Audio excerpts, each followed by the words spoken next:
Andrew Painter, welcome to the Prospects to Stash. Let's discuss on Fantasy Baseball Today Express.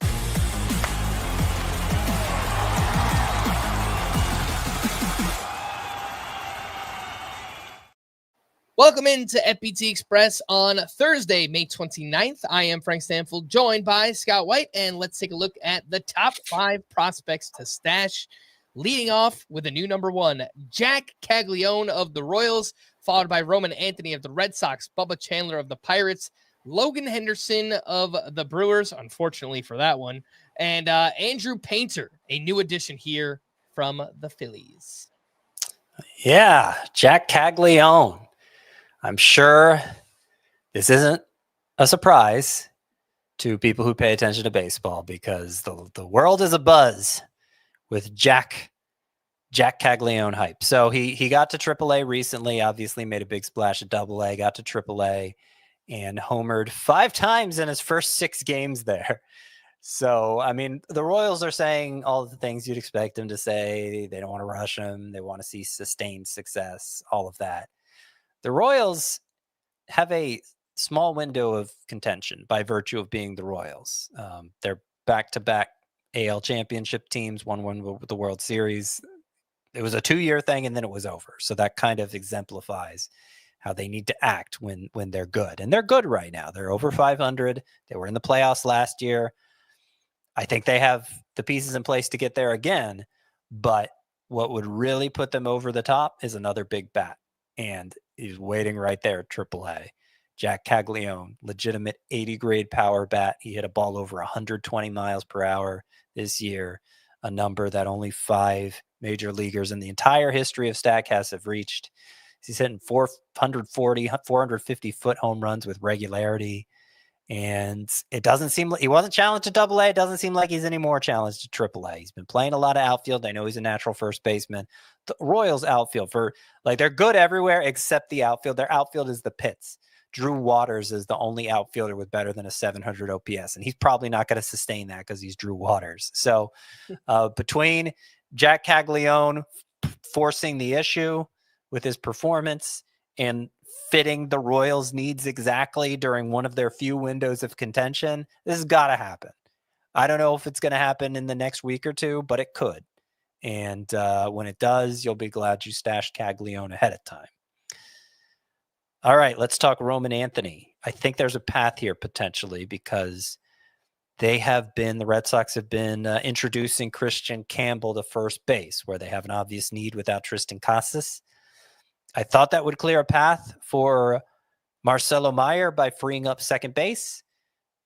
Turns out Marcelo Meyer's playing third base because Alex Bregman's out for a long time.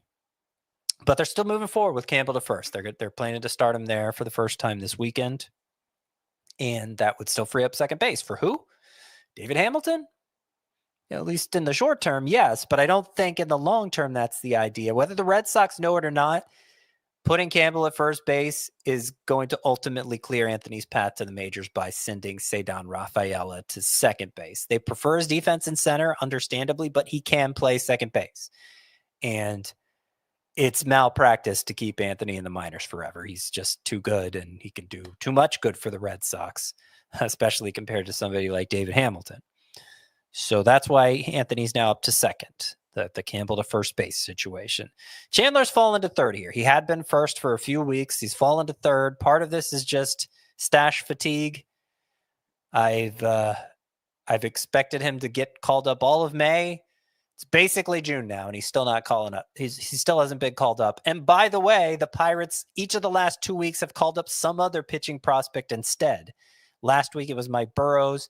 This week, Braxton Ashcraft. Granted, Ashcraft called up to work out of the bullpen.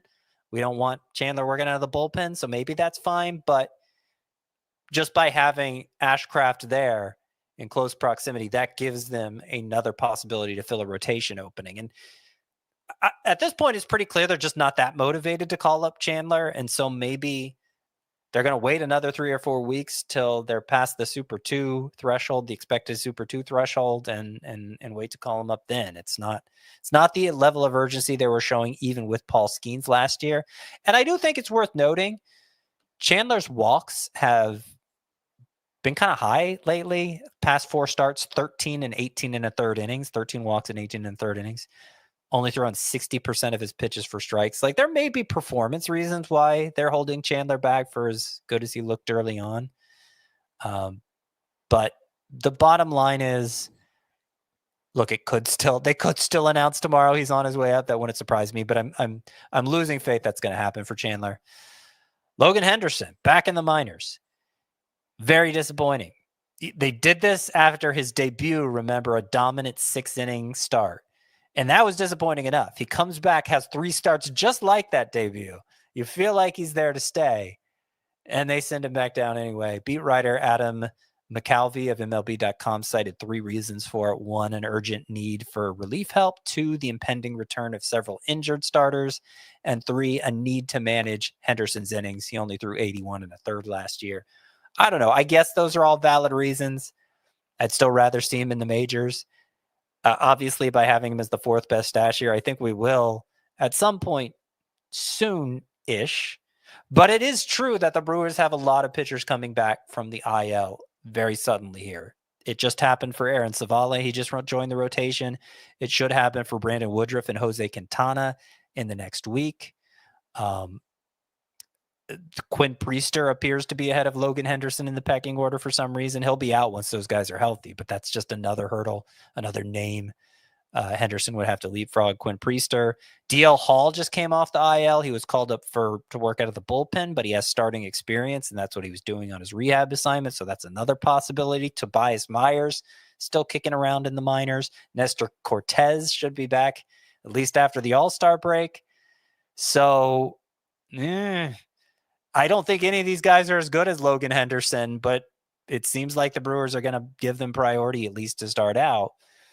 And if we're having a hard time getting Henderson and his 1.17 ERA in the major league rotation, I don't know what it's going to take for Jacob Mizorowski to get in at this point. That's why he's been removed from the 5 on the Verge, and Andrew Painter is in instead. We always knew this day was coming for Painter, but Dave Dombrowski had been saying July-ish for his debut. So I've held off on putting Andrew Painter in the 5 on the Verge just because I didn't want him to occupy one of those 5 spots forever. Well, now it's June-ish. It's not quite July-ish, but it's June-ish. So I think we have to start the countdown now for Painter. He's been throwing 70-plus pitches at AAA, looked pretty good, and obviously has an elite prospect pedigree. All right, Scott, let's quickly go through the top prospects on the periphery. These are just some names doing some interesting things in the minors lately. Kyle Teel, a catcher with the White Sox. Trey Savage, a pitcher with the Blue Jays. Ryan Ritter, shortstop with the Rockies. Jonathan Long, a first baseman with the Cubs. And David Davalillo. That's a tough one. Starting pitcher with the Rangers. So Kyle Teel is just doing quietly exactly what we expect him to do at AAA. He's slashing 296, 397, 494, 7 home runs, actually 4 steals too. He's an okay base stealer for a catcher. White Sox, of course, have already called up a catcher prospect, Edgar Caro, who's doing pretty well. But they're the White Sox, and they don't have anybody occupying the DH spot or needs to occupy the DH spot full time. They could swap the 2 catchers back and forth just to get another decent bat in. I think we're going to see Kyle Teel pretty soon, and he'll add to the catcher surplus. Trey Savage of the Blue Jays, the 20th overall pick in the draft last year. He was the 4th best pitcher in my first-year player rankings behind the obvious top 3. And he's more than living up to the billing. So he already has 4 double-digit strikeout efforts, and his last outing was 9 strikeouts and 4 one-hit innings. And the outings have been short like that.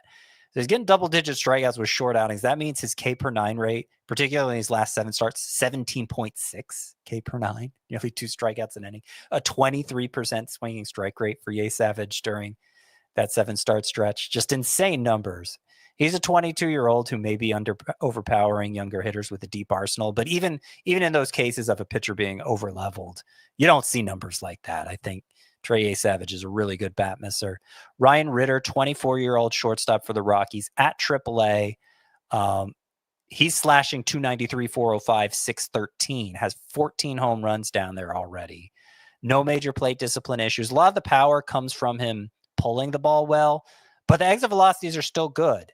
And the plate discipline slide, like Ryan Ritter, his best tool is defense. So I don't understand why, given that the offensive profiles look good and given that he's good at defense at shortstop, why Ryan Ritter isn't getting more prospect love. Obviously, the Rockies are building around a young shortstop already in Ezekiel Tovar. So I don't know what the future holds for Ritter, but he's a 24-year-old killer in AAA. So I feel like the future is going to begin soon, whatever it is. Jonathan Long is a first base prospect for the Cubs, also at AAA. So he's close. Batting .349 there. And it's kind of a weird 349 because he's striking out too much 25% of the time. But for the second straight year, his line drive rate is just through the roof and with good exit velocities.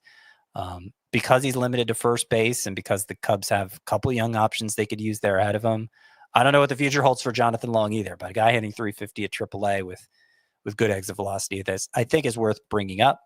And then finally, David Davalillo, L-I-L-L-O. David Davalillo for the Rangers. He has a .92 ERA, .71 whip at high A. Great K to BB ratio. And they were over short starts at first, but his last 3 starts have gone 6 innings or more, and he's still dominated. The stuff doesn't blow you away for David Davalillo, but he earns high marks for having a deep arsenal plus control, just an overall good feel for pitching. Pitchers with that profile tend to go far, even if they don't become outright studs. So David Davalillo with the consistent dominance, name to know. All right. For more extensive fantasy baseball coverage, listen to our full-length podcast, Fantasy Baseball Today, on Spotify, Apple Podcasts, or anywhere else podcasts are found. Thanks for listening to Fantasy Baseball Today Express, and we will be back again tomorrow. Bye-bye.